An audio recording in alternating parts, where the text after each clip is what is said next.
আমি ঘোষণা করছি যে জনাব মির্জা ফখরুল ইসলাম আলমগীর রাষ্ট্রপতি পদে যথাযথভাবে নির্বাচিত হয়েছে এবং সম্মানিত ভোটার, মাননীয় সংসদ সদস্যগণ, আপনাদের সবাইকে জানাচ্ছি অনেক অভিনন্দন ও শুভেচ্ছা।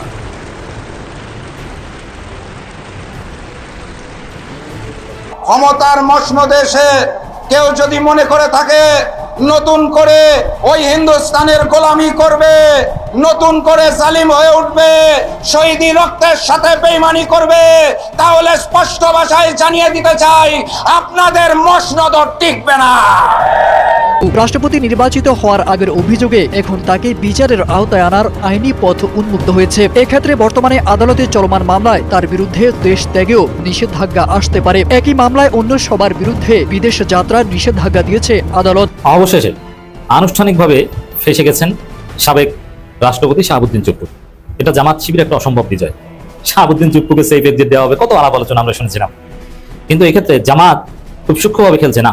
ইসলামী ব্যাংক কাণ্ডে শাহাবুদ্দিন চুপ্পু জড়িত, অতএব শাহাবুদ্দিন চুপ্পুর ক্ষেত্রে জামাত অনার ছিল যে এই লোককে সেফ এক্সিট দেওয়া যাবে না।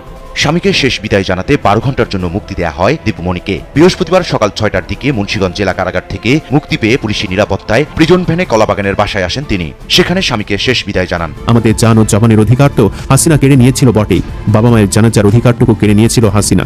আজকে দীপুমণির মেয়ের কোর্টে দৌড়াদৌড়ি দেখে যারা সরকারকে বর্বর বলছেন, তারা গেল 17 বছর বিবেকে দরজায় তালা দিয়েছিলেন, একটা কথাও বলেননি। আসসালামু আলাইকুম দর্শক, বাংলাদেশ ভাইরাল নিউজের নতুন একটি গুরুত্বপূর্ণ নিউজ ভিডিও নিয়ে আপনাদের মাঝে হাজির হলাম। প্রিয় দর্শক, আজকে কিন্তু রাষ্ট্রপতি নির্বাচন হয়ে গেল। সেখানে 255 ভোট পেয়ে রাষ্ট্রপতি নির্বাচিত হয়েছে মির্জা ফখরুল ইসলাম আলমগীর। হ্যাঁ দর্শক, তিনি আজকে রাষ্ট্রপতি হিসেবে নির্বাচিত হয়েছে, কিন্তু এটা আসলে মুখ্য বিষয় না। মুখ্য বিষয় হচ্ছে ফ্যাসিস্টের আমলের রাষ্ট্রপতি মানে শাহাবুদ্দিন চুপ্পু কিন্তু এবার ফেসে যাচ্ছে। তার যে আদালতে রিট করা হয়েছিল যে তাকে দেশ থেকে নিষেধাজ্ঞা দিতে হবে, সেটা কার্যকর হয়েছে। হ্যাঁ, শাহাবুদ্দিন চুপ্পুর দেশ থেকে নিষেধাজ্ঞা এসেছে। সে চাইলেও আর দেশ থেকে চলে যেতে পারবে না।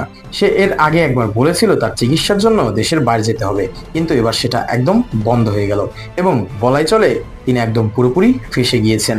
এবং অন্যদিকে দেখানো হচ্ছে যে দীপুমণির স্বামী আজকে ইন্তেকাল করেছিল এবং প্যারোলে দীপুমণিকে 12 ঘন্টার জন্য মুক্তি দেওয়া হয়েছিল, কিন্তু এতে অনেকের চুলকানি বেড়ে গিয়েছে যে এই একটা অমানবিক কাজ কিভাবে সরকার করতে পারলো। কিন্তু এর আগে যখন শেখ হাসিনার আমলে কোনো জামাতের নেতা মারা যেত, কেউ যদি তখন এই জানাজায় অংশগ্রহণ করতো, তখন কিন্তু তাকে গ্রেফতার করা হতো, অথবা বিএনপির কোনো নেতা মারা গেলেও বিএনপির পরিবারের লোকজন যদি সেখানে যেত, তাদেরও গ্রেফতার করা হতো। কিন্তু এখানে ভিন্ন ঘটনা ঘটেছে। সবাই মনে করছে যে দীপুমণির স্বামী মারা গেছে, দীপুমণিকে অন্তত 2 দিনের জন্য হলেও প্যারোলে মুক্তি দেওয়ার দাবি উঠত, কিন্তু আসলে বিষয়টা না। সরকার যে তাকে প্যারোলে মুক্তি দিয়েছে, এটাই সরকার একটি মহৎ কাজ করেছে। হয়তো দীপুমণি এখন মনে মনে শেখ হাসিনাকে গালি দিচ্ছে কেন তারা এই ধরনের কাজ করেছে।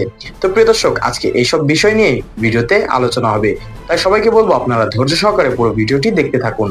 এখনো যারা আমাদের চ্যানেলটি সাবস্ক্রাইব করেননি, তাদের সবাইকে বলবো আমাদের চ্যানেলটি সাবস্ক্রাইব করে পাশে থাকা বেল আইকনটা অন করে দিবেন। আর যারা ইতিমধ্যে সাবস্ক্রাইব করেছেন তাদেরকে অসংখ্য ধন্যবাদ। তো প্রিয় দর্শক, চলুন আর কথা বলবো না, একটি লাইক দিয়ে মূল ভিডিওতে যাওয়া যাক। নারীর জীবনের সবচেয়ে প্রিয়জন হচ্ছেন স্বামী, অথচ সেই স্বামীর মৃত্যুর সময় পাশে থাকতে পারেননি ফ্যাসিস্টের দোসর দীপুমণি। শেষবারের মতো সুস্থ অবস্থায় স্বামী তৌফিক নেওয়াজকে দেখেছিলেন অনেক বছর আগে, তখন হয়তো বুঝতে পারেননি সেটি ছিল তাদের শেষ দেখা। দীপুমণি জেলের 4 দেয়ালের ভেতর স্বামীর মৃত্যুর সংবাদ কিভাবে মেনে নিলেন তা ভাবতেই বুক ভার হয়ে আসে। শেষ মুহূর্তে স্বামীর পাশে থাকতে পারেননি, এই আক্ষেপ হয়তো তাকে ভেতরে ভেতরে দুমড়ে মুচড়ে শেষ করে দিবে। প্যারোলে মুক্তি শেষে আবার যখন কারাগারে ফিরবেন, তখন হয়তো তিনি অঝরে কাঁদবেন। হয়তো সেই কান্নার শব্দ 4 দেয়াল পেরিয়ে কারো কানে পৌঁছাবে না, শুধু নিঃশব্দ কারাগার জানবে প্রিয় মানুষকে হারানোর সেই অসহায় আর্তনাদ। অবশ্য দীপুমণির সাথে যা ঘটেছে সেটি হবারই কথা ছিল। তিনি ক্ষমতায় থাকতে এমন সব অপকর্ম করেছেন, সেসব অপকর্মের শাস্তি এখন পাচ্ছেন। চলুন একটু পেছনে ফিরে তাকানো যাক। 2008 সালে নির্বাচনের সময় হঠাৎ সারা দেশে আলাদা করে নজর কাড়লেন ডাক্তার দীপুমণি। বিশেষ কি কারণ? সুতির শাড়ি পরা এক অল্প বয়সী নারী, যার কোনো বিশেষ সাজসজ্জা নেই, গা ভর্তি অলংকার নাই, আস্তে আস্তে হাসি মুখে দৃঢ়ভাবে কথা বলা, একদম সাদামাটা একটা বাঙালি নারী, যার চোখ মুখ মায়ায় ভরা, হাসিতে মুক্তা ঝরে। মানে একদম সাধারণে অসাধারণ এই পার্সোনালিটি তাকে আলোচনায় এনে দেয়। শিক্ষিত মার্জিত একজন নারী হিসেবে দীপুমণি আমার মতো অনেকের কাছেই প্রিয় একজন ছিলেন। তার নামটাও সুন্দর, আকৃষ্ট করত সরলতাও। অতঃপর ক্ষমতা টিকিয়ে রাখতে ধীরে ধীরে তিনিও পথ হারিয়ে ফেললেন, হয়ে উঠলেন ফ্যাসিস্টের অন্যতম দোসর। অভিযোগ রয়েছে, দীপুমণির হুকুমে জুলাই আন্দোলনের সময় শেষ করা হয় শত শত ছাত্র জনতাকে। মুক্তি পাবার পর ফ্রিজিং ভ্যানের সামনে অশ্রুসিক্ত নয়নে স্বামীকে দেখলেন শেষবারের মতো। হয়তো তখন তিনি মনে ভেবেছেন, যখন ক্ষমতায় ছিলেন তখন তিনি কত বড় অন্যায় টানা করেছেন, কিন্তু তার মতো একজন ক্লিন ইমেজের নারীকে ফ্যাসিস্টের দোসর হবার কথা ছিল না। স্বামীকে শেষ বিদায় দেবার সময় দীপুমণি হয়তো আরও ভেবেছেন, ইস, হাসিনার কুবুদ্ধি শুনে তিনি যদি ক্ষমতা আঁকড়ে ধরে রাখতে ফ্যাসিস্টের ভূমিকায় অবতীর্ণ না হতেন, তাহলে আজ তাকে এই পরিণতি ভোগ করতে হতো না। দীপুমণি কান্না ছাপিয়ে আরেকটি বিষয় দেশবাসীর নজরে এসেছে, তা হচ্ছে মায়ের মুক্তির জন্য দীপুমণির মেয়ের দৌড়ঝাঁপের ছবি। মৃত বাবার পাশে বসে মেয়েটির হয়তো কোরআন শরীফ পড়ার কথা ছিল, কিন্তু তার পরিবর্তে মেয়েটিকে দৌড়াতে হচ্ছে মায়ের মুক্তির জন্য। আজ দীপুমণির প্যারোলে মুক্তির জন্য তার মেয়ের দৌড়ঝাঁপের খবর দেখে অনেকের মনেই হয়তো মায়া তৈরি হয়েছে। একজন মানুষ হিসেবে আমারও বিষয়টি খারাপ লেগেছে, কারণ কষ্টে থাকা একজন মা বাবা কিংবা সন্তানের দৃশ্য স্বাভাবিকভাবেই মানুষের হৃদয়ে নাড়া দেয়। তবে একই সঙ্গে আমাদের মনে রাখতে হবে, ব্যক্তিগত আবেগ ও রাজনৈতিক দায়বদ্ধতা এক বিষয় নয়। প্যারোলে মুক্তির আবেদন করতে গিয়ে ডাক্তার দীপুমণির মেয়ে বা আইনজীবীকে গ্রেফতার হতে হয়নি, অথচ জামাত বিএনপি নেতাকর্মীরা প্যারোলে মুক্তির আবেদন করতে গিয়েও অনেকে গ্রেফতার হয়েছেন, আহত হয়েছেন। অনেকে প্রশ্ন করে, জুলাই দেশকে কি দিয়েছে? আমি বলবো, জুলাই ডাক্তার দীপুমণির হাজবেন্ডের মৃত্যুতে দীপুমণিকে প্যারোলে মুক্তি দিয়েছে। আর হাসিনা কি দিয়েছিল? প্যারোলে মুক্তি দেওয়া তো দূরে থাক, আমান আজমের বাবা গোলাম আজমের মৃত্যুর খবর কানে পৌঁছাতে দেয়নি। মীর কাসিম আলীকে ফাঁসি দিয়ে ব্যারিস্টার আরমানকে গুম করে রেখেছিল। রফিক বিন সাইদি মারা যাওয়ার পরে আল্লামা সাইদিকে 24 ঘন্টা পরে জানানো হয়েছিল। অনেক হয়রানি, অনেক হামলা মামলার পরে প্রায় 25-26 ঘন্টা পরে আল্লামা দেলোয়ার হোসেন সাইদিকে প্যারোলে মুক্তি দিয়েছিল মাত্র 2 ঘন্টার জন্য। আল্লামা সাইদিকে তার মায়ের জানাজায় মাত্র 3 ঘন্টার জন্য প্যারোলে মুক্তি দিয়েছিল। জামায়াত নেতা কামরুজ্জামানকে ফাঁসি দিয়ে পরিবারের কাউকে দেখা করতে দেয়নি, এমনকি ছেলে মেয়ে সহ পরিবারের সবাইকে গ্রেফতার করে রেখেছিল। আল্লামা সাইদির জানাজা ঢাকায় হতে দেওয়া হয়নি। মতিউর রহমান নিজামীর জানাজায় মানুষকে আসতে দেওয়া হয়নি। আলী আহসান মোহাম্মদ মুজাহিদের জানাজা থেকে অসংখ্য জামায়াত শিবির নেতাকর্মীকে গ্রেফতার করা হয়েছিল। চট্টগ্রামের এমপি শাহজাহান চৌধুরীর মায়ের জানাজার জন্য মাত্র 3 ঘন্টার প্যারোলে মুক্তি মিলেছিল, কিন্তু দীপুমণির সাথে তা ঘটেনি। সে 12 ঘন্টার জন্য মুক্তি পেয়েছে। অথচ এই দীপুমণি কিন্তু আওয়ামী লীগের প্রভাবশালী একজন এমপি এবং মন্ত্রী ছিলেন। সে কিন্তু কখনোই তার দল আওয়ামী লীগের অপকর্ম নিয়ে কথা বলেনি। আওয়ামী লীগ সরকারের সময় বিরোধী রাজনৈতিক মতের মানুষ, আলেম ওলামা ও রাজনৈতিক নেতাকর্মীদের ওপর যে নির্যাতন নিপীড়নের অভিযোগ উঠেছে, সেগুলোর বিচার ও জবাবদিহিতার প্রশ্ন এড়িয়ে যাওয়ার সুযোগ নেই। ক্ষমতার পালা বদলের পর তাদের নিজেদের জীবনে কঠিন সময় এলে ইতিহাসের সেই অধ্যায়গুলো মানুষের মনে পড়াটাই স্বাভাবিক। পবিত্র কোরআনের সূরা আলে ইমরানে আল্লাহ তাআলা বলেন, আর এই দিনগুলো আমি মানুষের মধ্যে পালাক্রমে আবর্তন ঘটিয়ে থাকি। এই আয়াত আমাদের একটি গভীর শিক্ষা দেয়, ক্ষমতা, প্রতিপত্তি ও দুঃসময় কোনোটি চিরস্থায়ী নয়। আজ যে ক্ষমতাবান, কাল সে ক্ষমতাহীন হতে পারে। আজ যে অন্যের কষ্টের কারণ, কাল তাকেও কঠিন বাস্তবতার মুখোমুখি হতে পারে, যেটি দীপুমণি আজ হাড়ে হাড়ে টের পাচ্ছেন। শিবির কর্মী মাসুদুর রহমান আদনান সামাজিক যোগাযোগ মাধ্যমে আওয়ামী লীগের অপকর্ম সম্পর্কে লিখেছেন। তিনি লিখেন, যেদিন আমার ফুফা মারা যায় সেদিন আমি জানাজায় যেতে পারিনি, কারণ আমার মাকে পুলিশ বলেছিল আমাকে পেলে মেরে ফেলবে। বিশ্ববিদ্যালয়ে আমাকে যখন ছাত্রলীগ টর্চার সেলে রাতভর নির্যাতন করে, তখন আমার মা বারবার কল দিচ্ছিল। ছাত্রলীগ আমার মায়ের কল রিসিভ করে অকথ্য ভাষায় গালিগালাজ করে এবং বলা হয় আমাকে মেরে ফেলবে তারা আজ। আমার মা যখন খুব কাকুতি মিনতি করে একটাবার দেখতে চেয়েছিল আমাকে, তারা আমার মায়ের সেই কান্নাভরা আবদারটুকু রাখেনি, বরং এত বিভৎস ভাষায় গালি দিয়েছিল যা কোনো সভ্য মানুষের সন্তান দিতে পারে না। আমার বিশ্ববিদ্যালয়ের হাজার হাজার সহযোদ্ধা সেই গল্প জানে। ঢাকার ওয়ারিতে যুবদল নেতা ফয়সালকে বাড়িতে না পেয়ে তার বাবাকে পিটিয়েছিল ছাত্রলীগের সন্ত্রাসীরা। এই তো 3 বছর আগের ঘটনা। পাবনায় ছাত্রদলের যুগ্ম আহ্বায়ক জাহিদুলকে বাড়িতে না পেয়ে তার বাবাকে শেষ করে দিয়েছিল লীগের গুন্ডারা। আমার ঢাকা 1 আসনের বর্তমান এমপি খন্দকার আবু আশফাক ভাই তার মায়ের জানাজায় আসতে পারেনি, তাকে প্যারোলে মুক্তি দেয়নি হাসিনার ফ্যাসিবাদী শাসন ব্যবস্থা।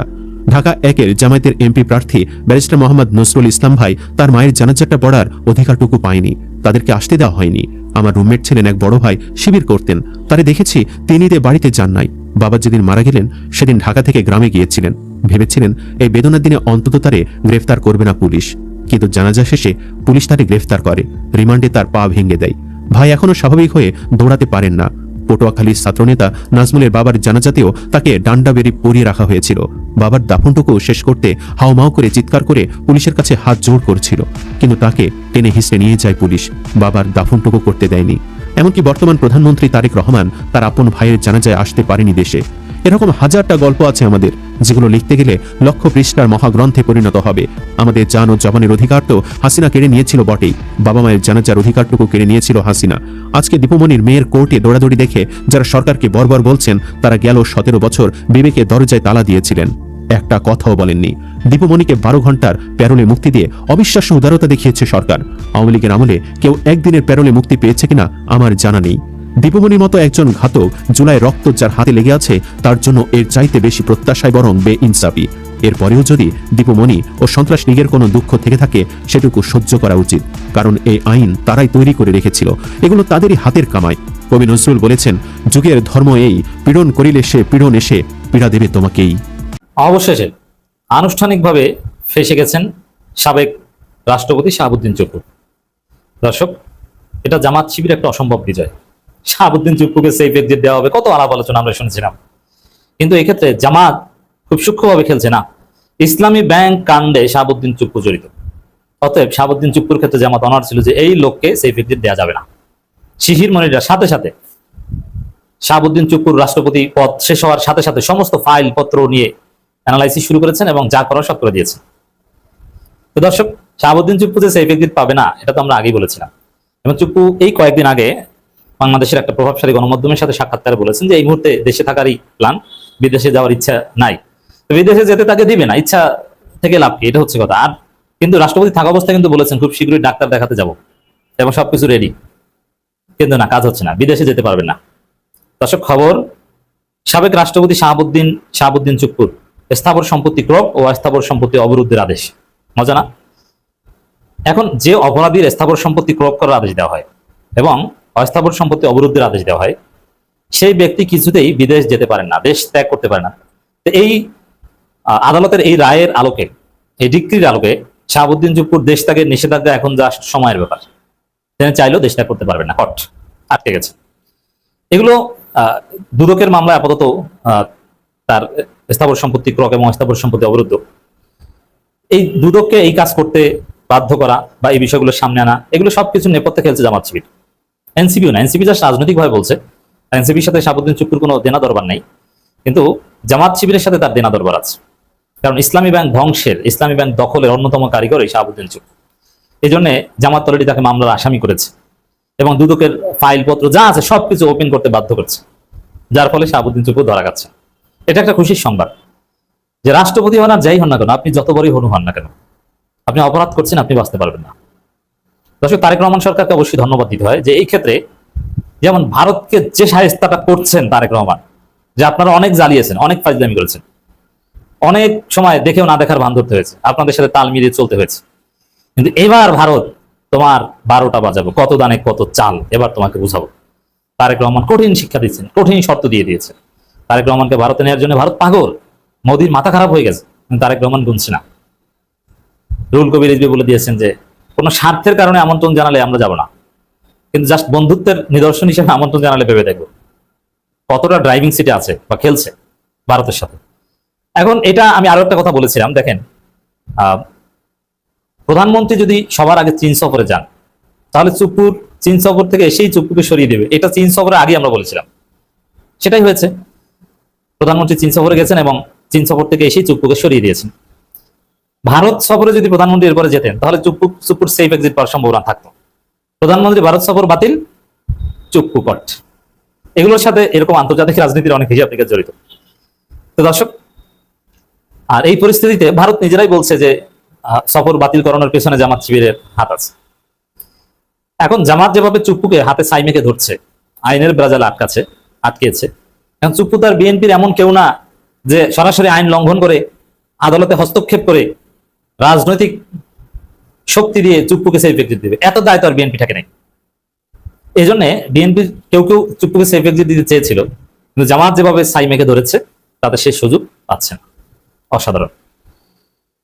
জ্ঞাত আয় বহির্ভূত সম্পদ অর্জনের অভিযোগে সাবেক রাষ্ট্রপতি মোহাম্মদ শাহাবুদ্দিন চুপ্পুর স্থাবর সম্পত্তি ক্রয় ও স্থাবর সম্পত্তি অবরুদ্ধের আদেশ দিয়েছে মহানগর দায়রা জজ আদালত। দুর্নীতি দমন কমিশনের আবেদনের পরিপ্রেক্ষিতে ঢাকার সিনিয়র বিশেষ জজ আদালতে আদেশ দেন। আমি আরো একটা কথা বলেছিলাম যে রাষ্ট্রপতি পদ থেকে পদত্যাগের পরই চুপ্পুর বিরুদ্ধে মামলার ঝড় বইবে, অলরেডি অনেকগুলো মামলা হয়েছে। এরপরে দেখবেন পাবনা থেকে শুরু করে দেশের বিভিন্ন জায়গায় চুপ্পুর বিরুদ্ধে মামলার পর মামলা হচ্ছে এবং ফলাফল আসতে শুরু করেছে, অলরেডি রেজাল্ট আসতে শুরু করেছে। এই প্রথম আনুষ্ঠানিকভাবে চুপ্পুর বিরুদ্ধে আনুষ্ঠানিক রায় আসলো। তাহলে এই সালাউদ্দিন আহমেদ কিন্তু বাঁচাতে চেয়েছেন, কারণ সালাউদ্দিন আহমেদ আবার এস আলমের লোক। দেখেন এস আলম যে বাংলাদেশে এখনো অ্যাক্টিভলি খেলছে তার একটা প্রমাণ হচ্ছে কিছুদিন আগে বাংলাদেশ ব্যাংক এস আলম ভুক্ত একটা কোম্পানিকে বিশেষ সুবিধা দিয়েছে। এর মানে বাংলাদেশ ব্যাংকের গভর্নর পদটা এস আলম নিয়ে নিতে পেরেছে। তারপরে যেভাবে পারে এস আলম ভুক্ত বিভিন্ন কোম্পানিকে সুবিধা দিচ্ছে, এটা আবার ফাঁস হয়ে গেছে। আবার এস আলমের লোক এই শাহাবুদ্দিন চুপ্পু, তো এক্ষেত্রে সালাউদ্দিন আহমেদ বলেছিলেন যে না, তার দায় মুক্তি আছে, বিচারের সুযোগ নেই। আর এটা বিরোধী দল যা বলছে এটা আমলে নেওয়ার কিছু নেই, কিন্তু সালাউদ্দিন আহমেদের চালাকিতেও কাজ হলো না, এস আলম বাঁচাতে পারলো না। এস আলমের সাথে এখন আসল খেলাটা জামাতের। বিএনপির বড় বড় লোক এস আলমের হয়ে খেলছে, বাট জামাত আইনের ফাঁক করে তাদের আটকে দিচ্ছে। তো দর্শক, শাহাবুদ্দিন চুপ্পুর মানে এমন একটা কঠিন পরিস্থিতি, যে কোনো সময় হার্ট অ্যাটাক করতে পারেন, ভয় যে কি হয়। জুমার নামাজ একবার পড়তে গিয়েছিলেন, তখন এই দুয়োধ্বনি পেয়েছেন, চোর বলে মানুষ তাকে সরাসরি একদম তার কাছে দাঁড়িয়ে এক নারী চোর বলেছে তাকে। এতে বোঝা যায় যে তিনি জুমার নামাজ পড়া হয়তো বন্ধ করে দিয়েছেন। কারণ কিছুদিন পর দেখবেন যে হতে পারে যদি এই বিষয়টা সামনে আসে এবং চুপ্পুকে নিয়ে কেউ তোলপাড় তৈরি করতে পারে বা সেফ এক্সিটের কোনো একটা লক্ষণ দেখা যায়, কেউ যদি ষড়যন্ত্র করে আদালতের এইসব নির্দেশনা থাকা সত্ত্বেও। তারপর দেখবেন নাসিরুদ্দিন পাটোয়ারি কর্মসূচি দিবে যে গুলশানের যে মসজিদে শাহাবুদ্দিন চুপ্পু নামাজ পড়ে ওই মসজিদে নাসিরুদ্দিন পাটোয়ারি জুমার নামাজ পড়বেন। তাহলে বুঝেন যে নাসিরুদ্দিন পাটোয়ারি ওই শাহাবুদ্দিন চুপ্পু যে মসজিদে নামাজ পড়েন ওই মসজিদে নামাজ পড়বে। চুপ্পু আর ঘর থেকে বের হবে? অলরেডি হয়তো বের হওয়া বন্ধ করে দিয়েছে। পাবনা যাবেন, যেতে পারবেন না। তো চুপ্পুকে গ্রেপ্তারের দাবি করা হয়েছিল, কিন্তু কার্যত তার যে এখন জীবন ওটা ওয়ান কাইন্ড অফ গ্রেপ্তার। তিনি এখন কার্যত গৃহবন্দী আছেন।